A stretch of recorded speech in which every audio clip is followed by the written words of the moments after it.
আহ্বান জগৎ বিখ্যাত বেস্ট সেলার আত্ম উন্নয়নমূলক বইয়ের Bangla audio book listening understand and apply.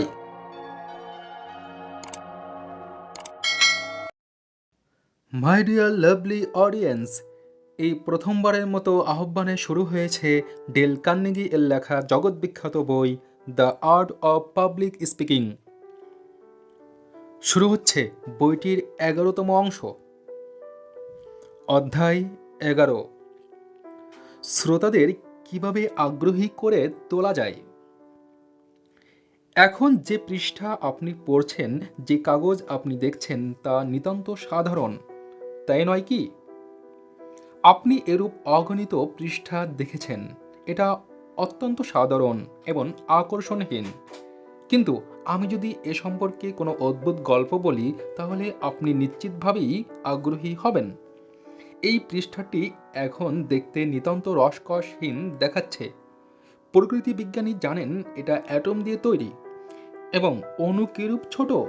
দশম পরিচ্ছেদে আমরা শিখেছি এক বিন্দু পানিতে যত অণু আছে, ভূমধ্যসাগরে আছে তত বিন্দু পানি।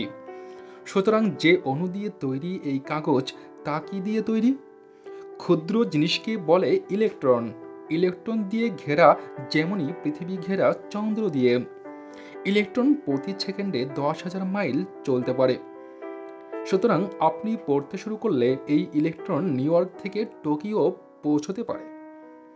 মাত্র 2 মিনিট আগেও এই কাগজের টুকরাকে আপনি প্রাণহীন, নিশ্চল বলে মনে করেছিলেন, কিন্তু বাস্তবে তা নয়। এটি স্রষ্টার এক অদ্ভুত সৃষ্টি। এটা শক্তির এক ছাইকলন। এটা সম্পর্কে অদ্ভুত কথা শুনেছেন বলে আপনি এক্ষুনি এর প্রতি আগ্রহী হবেন। এই অদ্ভুত বিষয়টি আগ্রহ সৃষ্টির কারণ। এটা সত্য যে আগ্রহ সৃষ্টি হলেই মানুষ সে বিষয়টি জানতে চাইবে। সম্পূর্ণ নতুন জিনিস আমাদের কাছে তেমন আকর্ষণ নয়। আবার সম্পূর্ণ পুরাতন জিনিসও আমাদের আগ্রহ সৃষ্টি করে না। পুরাতন সম্পর্কে আপনারা নতুন কিছু শুনতে আগ্রহী। উদাহরণস্বরূপ, মোনালিসা সম্পর্কে কিছু বলে আপনি ইলিনয়স এর একজন কৃষকের বিষয়ে মনে আগ্রহ সৃষ্টি করাতে পারবেন না। এই বর্ণনা তার জন্য হবে নতুন বিষয়। এটা তার পুরাতন আগ্রহের উপর প্রভাব বিস্তার করতে পারবে না। কিন্তু সমুদ্র সীমার নিচে অবস্থিত হল্যান্ডের কৃষক সম্পর্কে কিছু বললে সে আগ্রহী হবে। আপনি যখন বলবেন হল্যান্ডের কৃষকেরা শীতকালে বকবাদি পশুর সাথে একই ঘরে বাস করে, তখন ইলিনয়সের কৃষক তা আগ্রহ ভরে শুনবে। শুধু শুনে যাবে না, সে তার বন্ধুদের কাছেও হল্যান্ডের কৃষকদের কাহিনী বলবে। এক্ষেত্রে আরও একটি কাহিনী বলছি, দেখুন এটা আপনার আগ্রহ সৃষ্টি করে কিনা। যদি আগ্রহ সৃষ্টি করে, তাহলে কেন? আপনার উপর তরল সালফিউরিক অ্যাসিডের এফেক্ট কি? অধিকাংশ তরল পদার্থ আমরা পাইন্ট, কোয়ার্ট, গ্যালন অথবা ব্যারেল হিসাবে পরিমাপ করি। আমরা সাধারণত মদের কোয়ার্ট, দুধের গ্যালন এবং গুড়ের ব্যারেলের কথা বলি। তেলের কথা আলোচনায় আমরা ব্যারেলের কথা বলি। তবে এমন তরল পদার্থও আছে যার পরিমাপ করি আমরা টনে। এই তরল পদার্থ হচ্ছে সালফিউরিক অ্যাসিড। বিভিন্নভাবে আপনার দৈনন্দিন জীবনের সাথে এটি সম্পর্কিত। এটা কেরোসিন ও গ্যাসোলিন পরিশোধনে ব্যবহৃত হয়। সুতরাং এটি না হলে আপনার গাড়ির চাকা অচল হয়ে যায়। যে বৈদ্যুতিক বাতি আপনার অফিস আলোকিত করে, ঘর আলোকিত করে, রাতে আপনাকে চলার পথ দেখায়, এটি ছাড়া সেই বাতিও জ্বলবে না। সকালে ঘুম থেকে উঠে বাথরুমে গিয়ে হস্তমুখাদি প্রক্ষালনের জন্যে আপনি যে পানি নেবেন তাও নির্গত হবে লৌহ ও নিকেল টিউব দিয়ে, এবং এই টিউব তৈরিতেও এটি অপরিহার্য। এটা আপনার বালতি তৈরিতেও হয় ব্যবহৃত। আপনার নিত্য ব্যবহার্য সাবান তৈরিতে এই অ্যাসিড ব্যবহার করা হয়। আপনার চুলের ব্রাশ, সেলুলয়েডের চিরুনি, আপনার রেজার প্রভৃতি এই অ্যাসিডের সাহায্য ছাড়া তৈরি করা যায় না। আপনি আন্ডারওয়্যারের উপর প্যান্ট পরে তাতে বোতাম লাগান, প্যান্ট ইস্ত্রি করেন। বোম ও ইস্ত্রি তৈরিতে এটি ব্যবহৃত হয়। আপনার জুতা তৈরিতে এবং তা পালিশেও এই অ্যাসিড ব্যবহৃত হয়। প্রাতভোজের কথায় আসুন। এই কাজে ব্যবহৃত বাসনকোসন এই অ্যাসিডের সাহায্য ছাড়া তৈরি হয়নি। চামচ, ছড়ি, কাঁটা কোনো কিছুই তৈরি হতে পারেনি এটি ছাড়া। আপনার জন্য যে রুটি তৈরি হয়েছে সেই রুটির বেসিন তৈরিতেও এই সালফিউরিক অ্যাসিড ব্যবহৃত হয়েছে। আপনার কেক, সিরাপ প্রভৃতিও তৈরি হয়েছে এই অ্যাসিড ব্যবহারের মাধ্যমে। সুতরাং আপনার দিনের প্রতিটি কাজে এই অ্যাসিডের প্রভাব অনস্বীকার্য। যেখানে যান না কেন এর প্রভাব থেকে আপনি মুক্ত হতে পারবেন না। সাধারণ মানুষ এর খবর না রাখলেও মানব সভ্যতার জন্য এটি অপরিহার্য। বিশ্বের তিনটি আকর্ষণীয় বস্তু। বিশ্বের তিনটি আকর্ষণীয় বস্তু কি? সেক্স, সম্পদ ও ধর্ম। প্রথমটি দিয়ে আমরা জীবন সৃষ্টি করি, দ্বিতীয়টি জীবন রক্ষা এবং তৃতীয়টি দিয়ে অনাগত ভবিষ্যতে আমরা বেঁচে থাকতে চাই। আমাদের সেক্স, আমাদের সম্পদ এবং আমাদের ধর্মের প্রতি আমরা আগ্রহী হই এবং এই আগ্রহ জন্মে আমাদের নিজেদেরই স্বার্থে। পেরু সম্পর্কে কোনো কিছু জানতে আমরা তেমন আগ্রহী নই, কিন্তু আমাদের ইচ্ছাশক্তি সম্পর্কে জানতে আমরা আগ্রহী। হিন্দু ধর্ম সম্পর্কে আমাদের কৌতূহল থাকলেও তেমন আগ্রহ নেই, কিন্তু যে ধর্ম আমাদের জন্য অনাগত বিশ্বে শান্তি আনবে বলে আমাদের বিশ্বাস, সে ধর্ম সম্পর্কে আমরা জানতে আগ্রহী। একদা প্রয়াত লর্ড নর্থক্লিফকে জিজ্ঞেস করা হয়েছিল মানুষ কিসে আগ্রহী। তিনি এক শব্দে উত্তর দিয়েছিলেন, নিজেদের সম্পর্কে। নর্থক্লিফ ছিলেন গ্রেট ব্রিটেনের সবচাইতে ধনী সংবাদপত্রর মালিক। আপনি কী ধরনের লোক তা কি আপনি জানতে চান?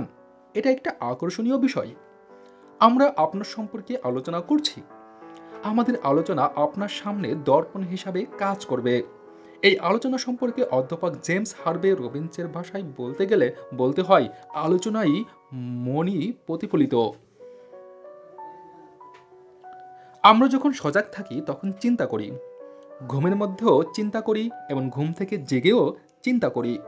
আমাদের চিন্তাকালে বাস্তব কিছু এলে তাকে ভিত্তি করেই আমাদের চিন্তা আবর্তিত হয়। এটাই আমাদের চিন্তার বাস্তব পথ। আমরা আমাদের চিন্তাকে নিজস্ব গতিতে আবর্তিত হতে দিই। ফলে এতে আমাদের পছন্দ, অপছন্দ, আশা, আকাঙ্ক্ষা, ভয়, ভীতি, প্রেম, প্রীতি, ভালোবাসা ও ঘৃণা সব কিছুই আবর্তিত হয়। আমরা আমাদের নিজেদের সম্পর্কে ছাড়া আর কোনো বিষয়ে এত অধিক আগ্রহী নই। অহংবোধ বা স্বার্থপরতার চাইতে বড় কিছু আমাদের নেই। আমরা প্রয়োজনে নিজেদের স্বার্থসত্যকেও পরিহার করে চলি। গোপন কথা, অব্যক্ত কথা আমাদের চরিত্রে প্রতিফলিত। এসব কথা, এসব বেদনার প্রভাব আমাদের চরিত্রের অনস্বীকার্য। সুতরাং স্মরণ রাখবেন যে নির্দিষ্ট সময়ের কর্মব্যস্ততার পর প্রতিটি মানুষ শুধুমাত্র নিজের সম্পর্কে ভাবে, চিন্তা করে। স্মরণ রাখবেন যে ইটালি কিভাবে যুক্তরাষ্ট্রের দেনা শোধ করলো সে কথা ভাবার চাইতে কে ভালো পাচক সেই কথাটাই সাধারণ মানুষ ভাবে বেশি। দক্ষিণ আমেরিকার বিল্বের চাইতে ধারহীন ব্লেডের প্রভাবই একজন সাধারণের উপর বেশি। ভূমিকম্পে এশিয়ার 5 লাখ লোক মরছে এ কথা বললে একজন মহিলা যত কষ্ট পাবে, নিজের দাঁতের ব্যথায় কষ্ট তার জন্যে তার চাইতে বেশি। ইতিহাসের 10 জন খ্যাতনামা ব্যক্তি সম্পর্কে আপনি যা বলবেন তা শোনার চাইতে নিজের সম্পর্কে আপনাকে কিছু শোনাতে সে অধিক আগ্রহী। কিভাবে সদালাপী হওয়া যায়? অধিকাংশ ব্যক্তি নিজেরা যে বিষয়ে আগ্রহী শুধু সে বিষয়ে বলে, তাই তারা সদালাপী হতে পারে না। এরূপ আলাপ শ্রোতাদের জন্য হয় অনাকর্ষণীয় ও ক্লান্তিকর। শ্রোতার বিষয়, তার ব্যবসা, তার গল্ফ খেলার পদ্ধতি, তার সাফল্য, অথবা কোনো মাতার সাথে আলোচনাকালে তার শিশুদের সম্পর্কে আলোচনা করুন। আলোচনা আকর্ষণীয় হবে। এই ধরনের আলোচনায় আপনি শ্রোতাকে আনন্দদানে সক্ষম হবেন, ফলে আপনি একজন সদালাপী বলে পরিগণিত হবেন। বক্তৃতা কোর্সের এক সমাপনী ভোজে ফিলাডেলফিয়ার মিস্টার হ্যারন ডুইট অত্যন্ত সাফল্যজনক একটি বক্তৃতা প্রদান করেছিলেন। বক্তৃতায় তিনি উপস্থিত প্রতিটি ব্যক্তি সম্পর্কে বলেন। তিনি কোর্স শুরু করার দিন থেকে সেদিনের ঘটনা সম্পর্কে প্রতিটি খুঁটিনাটি বিষয়, কার সাথে কীভাবে দেখা হয়েছে, আলাপ হয়েছে তা ব্যক্ত করেন প্রতিটি কথা রসালো করে, প্রাঞ্জল ভাষায়। তিনি বলেন কার সাথে কখন কী বিষয়ে আলোচনা করেছেন, ফলে তার বক্তৃতা হয় অত্যন্ত আকর্ষণীয়। সবাই এতে আনন্দ পায়, সন্তোষ লাভ করে। এই ধরনের বিষয় নিয়ে বক্তৃতা করলে কারো ব্যর্থ হবার কারণ ঘটে না। এটা অত্যন্ত আদর্শ নিয়ম। নিজের সম্পর্কে শোনার জন্যে প্রতিটি মানুষই আগ্রহী হয়। মিস্টার ডুইট জানতেন কিভাবে মানব চরিত্র মোচড়ানো যায়, তাই তিনি সেদিন উপস্থিত সকলের কথা বলে সাফল্য লাভ করেন। যে আদর্শ 20 লাখ পাঠককে আকর্ষণ করে। কয়েক বছর আগে আমেরিকান ম্যাগাজিনের প্রচার সংখ্যা খুব বেড়েছিল। এত বেড়েছিল যে প্রকাশনা জগতে তা চাঞ্চল্যকর পরিস্থিতির সৃষ্টি করে। এর গোপন রহস্য কি? এই রহস্য হচ্ছে প্রয়াত জন এম সিডাল এবং তার আদর্শ। যখন আমার সাথে পরিচয় হয় তখন মিস্টার সিডাল ছিলেন পত্রিকাটির আকর্ষণীয় ব্যক্তি বিভাগের প্রধান। আমি তার জন্যে কতিপয় নিবন্ধ লিখি। একদিন তিনি আমার সাথে দীর্ঘ সময় আলোচনা করেন। জনগণ স্বার্থপর, তিনি বলেন, তারা শুধুমাত্র তাদের সম্পর্কেই আগ্রহী। সরকার রেল রোডের মালিকানা নেবে কিনা সে সম্পর্কে তারা মোটেই আগ্রহী নয়। তারা আগ্রহী কিভাবে উচ্চ পদ পাওয়া যায়, বেশি টাকা রোজগার করা যায় এবং কিভাবে স্বাস্থ্য ভালো রাখা যায়। আমি যদি পত্রিকাটির সম্পাদক হতাম, তিনি বলেন, আমি তাদের বলতাম কিভাবে দাঁতের যত্ন নিতে হয়, কিভাবে স্নান করতে হয়, কিভাবে গ্রীষ্মে ঠান্ডা থাকতে হয়, কিভাবে বাড়ি করা যায়, কিভাবে স্মরণ করা যায়, কিভাবে ব্যাকরণের ভুল পরিহার করা যায় এবং এরূপ অনন্য বিষয়। মানুষ সবসময় মানবিক কাহিনী শুনতে আগ্রহী। সুতরাং আমি ধনী হওয়ার পদ্ধতি সম্পর্কে ধনী ব্যক্তি বর্ণিত কাহিনী প্রকাশ করতাম। খ্যাতনামা ব্যাংকারেরা কিভাবে খ্যাতির শীর্ষে উঠেছেন সে সম্পর্কে আমি কাহিনী প্রকাশ করতাম। এর কিছুদিন পর সিডাল সম্পাদক নিযুক্ত হন। এই সময় ম্যাগাজিনটির প্রচার সংখ্যা ছিল সীমিত। সম্পাদক হয়ে মিস্টার সিডাল তার বর্ণিত পদ্ধতি অনুসরণ করেন। এর ফলে কি হয়? এর ফল অকল্পনীয়। প্রচার সংখ্যা 2000, 300,000, 5 লাখ হয়ে যায় দ্রুত তালে। এতে জনগণ তাদের মনের খোরাক লাভ করে। 1 মাসের মধ্যে ক্রেতার সংখ্যা হয় 10 লাখ, পরে 15 লাখ এবং পরিশেষে 20 লাখ। ওখানে এটি থেমে থাকেনি। বছরের পর বছর প্রচার সংখ্যা আরও বাড়তে থাকে।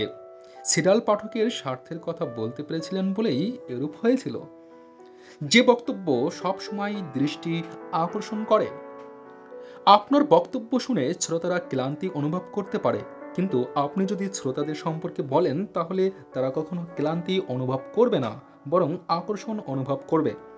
চায়ের টেবিল বা ডিনার টেবিলে বসে ব্যক্তিত্বের কথা বলে কিরূপ হয়? যদি বলা হয় মিস্টার এক্স এই করেছেন, মিস্টার অয় ওই করেছেন, মিসেস জেড এই করেছেন, তাহলে কেউই ক্লান্ত বোধ করবে না। যুক্তরাষ্ট্র ও কানাডার বহু স্কুলে ছাত্র সমাবেশে আমি বক্তৃতা করেছি। অভিজ্ঞতায় আমি দেখেছি কোনো গুরুত্বপূর্ণ বিষয় আলোচনা করলে ছাত্ররা অমনোযোগী হয়ে পড়ে। কেউ কেউ নানাভাবে বিরক্তি উৎপাদন করে। কিন্তু বক্তৃতাকালে আমি যখন গল্প বলি, গল্পচ্ছলে আমার বক্তব্য ব্যাখ্যা করি, তখন সকলেই মনোযোগী হয়।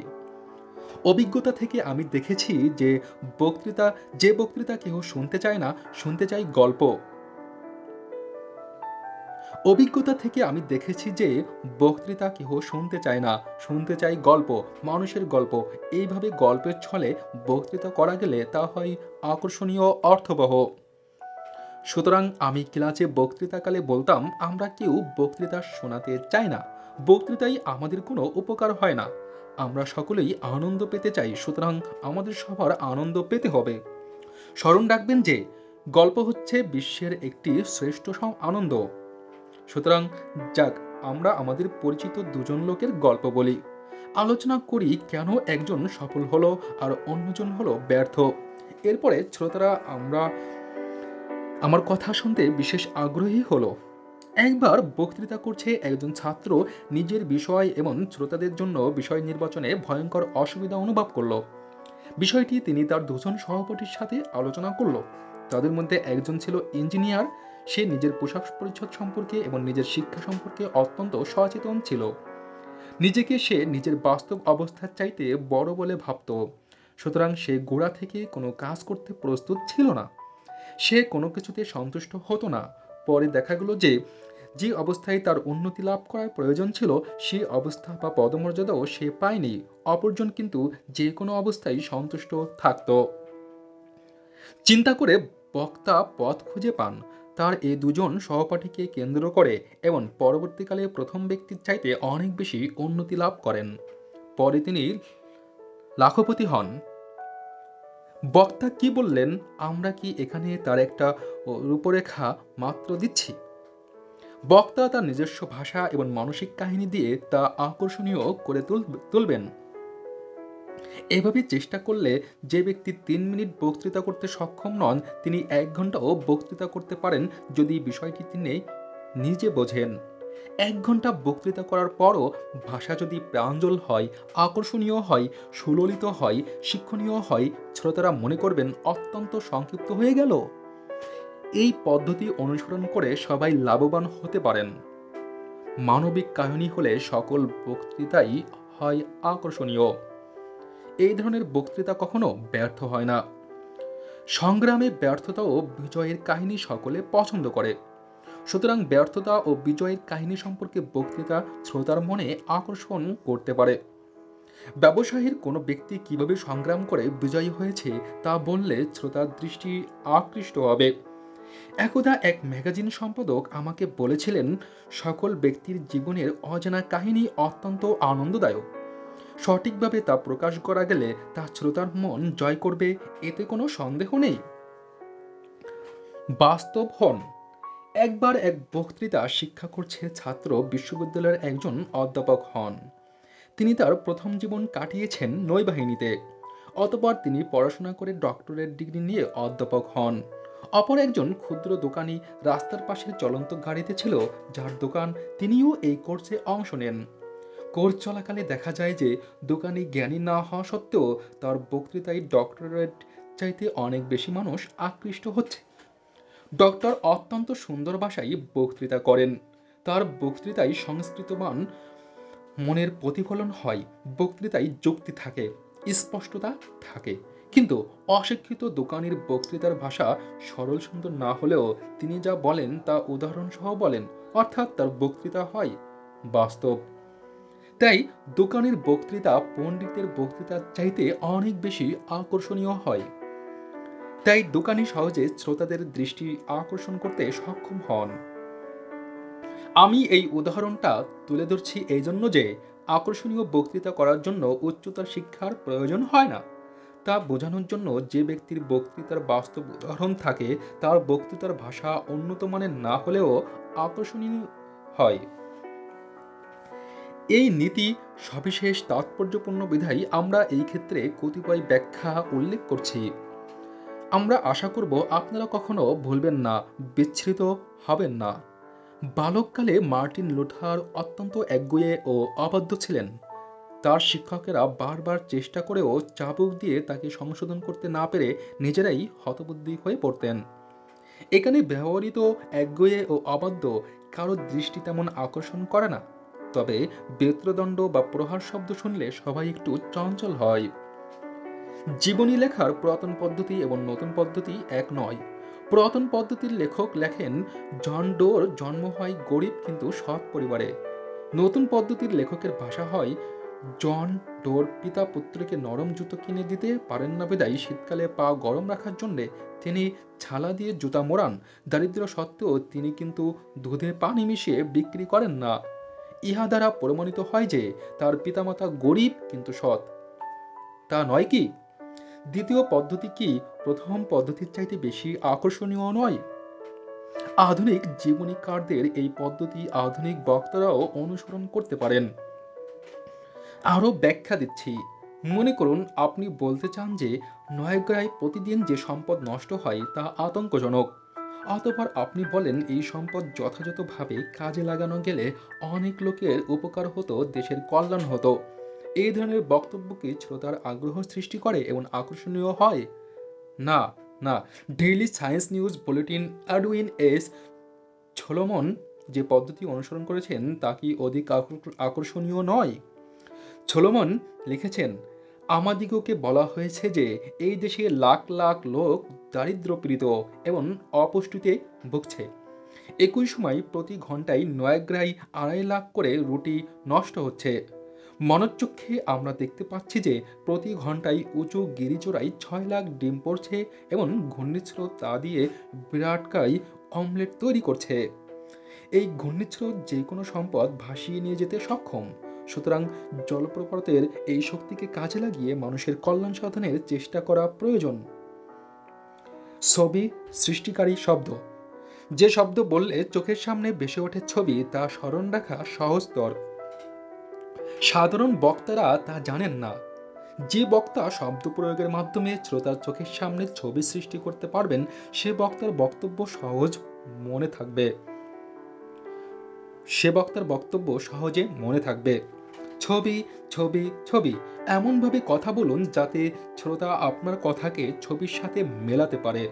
তাতে আপনার বক্তব্য হবে আকর্ষণীয়, সহজ এবং তা মনে রাখা যাবে অত্যন্ত সহজে। এই ক্ষেত্রে নয়াগ্রা সম্পর্কে ডেইলি সায়েন্স নিউজ বুলেটিন থেকে উদাহরণ দিচ্ছি। নয়াগ্রার উঁচু গিরিচূড়ায় প্রতি ঘন্টায় পতিত 6 লাখ ডিম ঘূর্ণিঝড়ে বিশালাকার অমলেট তৈরি করছে। এটা বললে সবার চোখের সামনেই একটা ছবি ভেসে ওঠে, ফলে এর প্রতি সকলের দৃষ্টি আকৃষ্ট হয়, যেন এটি একটি ঘূর্ণীয়মান ছবি।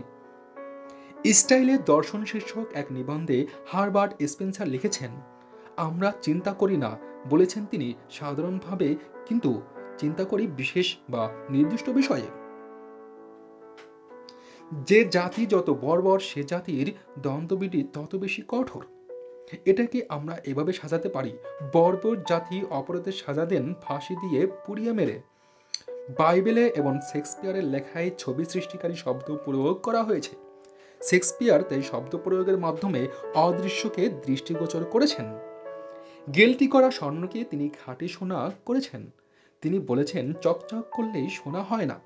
শতাব্দীর পর শতাব্দী ধরে সেসব প্রবাদ বাক্য চলে আসছে, তার কি প্রভাব নেই জনমনে? যেমন হাতের একটি পাখি বনের দুটির চেয়ে মূল্যবান। সময়ের বন্ধুই প্রকৃত বন্ধু। অসারের তর্জন গর্জনই সার। আগে তো ঘর, তবে তো পর।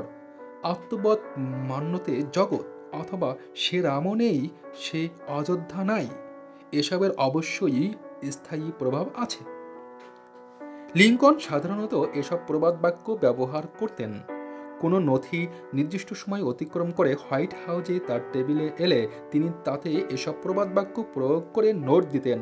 তার ভাষা এরূপ জীবন্ত হতো, ভাষা পাঠে চোখের সামনে ছবি ভেসে উঠত, তাই তা সবসময় স্মরণ থাকত। আমি যখন কোনো লোককে ঘোড়া কিনতে পাঠাই, তিনি বলেন, আমি তখন জানতে চাই না ঘোড়াটির লেজে কয়টি চুল আছে, আমি একটি আস্ত ঘোড়াটাই চাই। বৈসাদৃশ্যের প্রতি আকর্ষণ। মেকলে চার্লস এর তীব্র সমালোচনা করেছেন। বৈসাদৃশ্যপূর্ণ দৃশ্য, ছবি বা শব্দ সকলের দৃষ্টি আকর্ষণ করে, তাই মেকলে তা ব্যবহার করেছেন। মেকলে বলেন, আমরা তার বিরুদ্ধে সিংহাসনে আরোহণকালে যে শপথ গ্রহণ করেছেন তা ভঙ্গ করার অভিযোগ আনলে আমাদের জানানো হয় যে তিনি তার বিবাহের শপথ রক্ষা করেছেন। জনগণের প্রতি অবজ্ঞা ও নিষ্ঠুরতার অভিযোগ আনলে আমাদের বলা হয় যে তিনি তার শিশু সন্তানকে হাঁটুর ওপর রেখে চুমু দিচ্ছেন। জনগণের অধিকার লঙ্ঘনের অভিযোগ আনলে জানানো হয় যে সকাল 6টায় তিনি এসব অভিযোগ শ্রবণ করেন। তবে তার সুন্দর চেহারা ও সুন্দর দাড়ির জন্য অতঃপর আমরা ক্রুদ্ধ হতে পারি না। সংক্রামকের প্রতি আকর্ষণ। এতক্ষণ পর্যন্ত আমরা এমন সব দ্রব্যের কথা আলোচনা করেছি যার প্রতি শ্রোতাদের দৃষ্টি আকৃষ্ট হয়। যে কেহ এসব উপদেশ অক্ষরে অক্ষরে পালন করতে পারেন, তা হলেও কিন্তু সবসময় সফল হবেন না। মানুষের মন আকর্ষণ অত্যন্ত সূক্ষ্ম ব্যাপার। এটা অনুভূতি নির্ভর। এটা যান্ত্রিক ইঞ্জিন চালনা নয়। এটার জন্য নির্দিষ্ট কোনো নিয়ম বলা যায় না। আগ্রহ সৃষ্টি হলে তা স্মরণীয় হয়। একদা বাল্টিমোরে আয়োজিত বক্তৃতা শেখার একটি ক্লাসে জনৈক ছাত্র একদিন হঠাৎ দাঁড়িয়ে চেপাসেক উপসাগরে রক মাছ ধরা বন্ধ করার দাবি জানান। তিনি বলেন যে বর্তমান পদ্ধতিতে এই মাছ ধরা অব্যাহত থাকলে আগামী কয়েক বছরের মধ্যেই মাছটি বিশ্বের বুক থেকে অদৃশ্য হয়ে যাবে। এই উপসাগরের মাছ সম্পর্কে আমার কোনো ধারণা ছিল না। আমি এটা জানতে আগ্রহীও ছিলাম না। কিন্তু আমার ছাত্রের বক্তব্য আমার দৃষ্টি আকর্ষণ করে। আমি এবং অন্যান্য সকল শ্রোতা এই মাছটির বংশরক্ষার জন্যে আগ্রহী হয়ে পড়ি এবং আমরা সম্মিলিত স্বাক্ষরে এটা রক্ষা করার দাবি পেশ করি কর্তৃপক্ষের কাছে। ইটালিতে নিযুক্ত মার্কিন রাষ্ট্রদূত মিস্টার রিচার্ড অসবর্ন চাইল্ডকে আমি একদা সাহিত্যক্ষেত্রে তার সাফল্যের কারণ জিজ্ঞেস করি। প্রত্যুত্তরে তিনি বলেন, জীবন সম্পর্কে আমি এত বেশি উত্তেজিত যে আমি তা অন্যের কাছে প্রকাশ না করে পারি না। সুতরাং আমি জনগণের কাছে তা প্রকাশ করি। একজন বক্তাও সেরূপ হলে সাফল্য নিশ্চিত। একদা এক বক্তৃতা শুনে খ্যাতনামা ব্রিটিশ ঔপন্যাসিক মিস্টার এফ বেনসন বলেছিলেন, বক্তৃতার শেষ অংশ তার কাছে অধিকতর আকর্ষণীয় হয়েছে। এর কারণ জানতে চাইলে তিনি বলেন, বক্তা নিজেও শেষ অংশ সম্পর্কে বেশি আগ্রহী।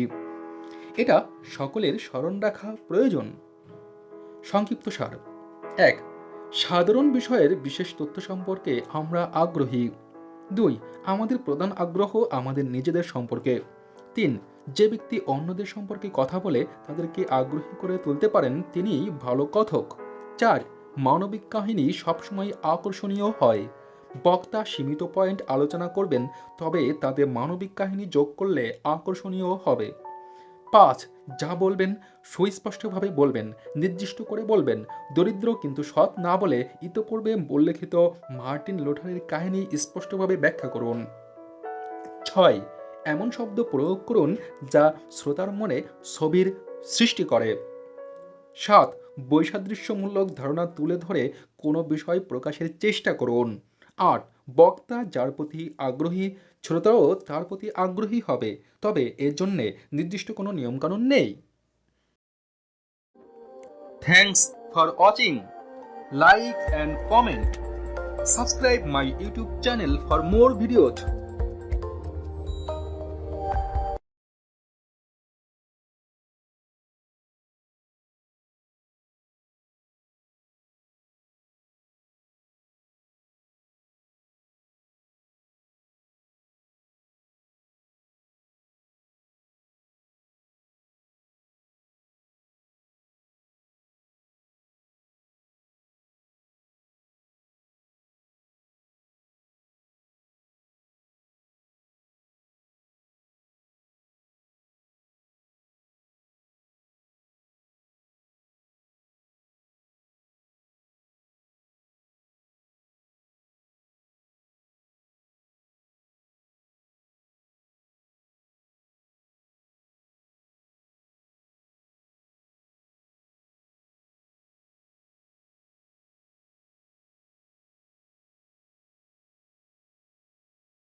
Thanks for watching. Like and comment. Subscribe my YouTube channel for more videos.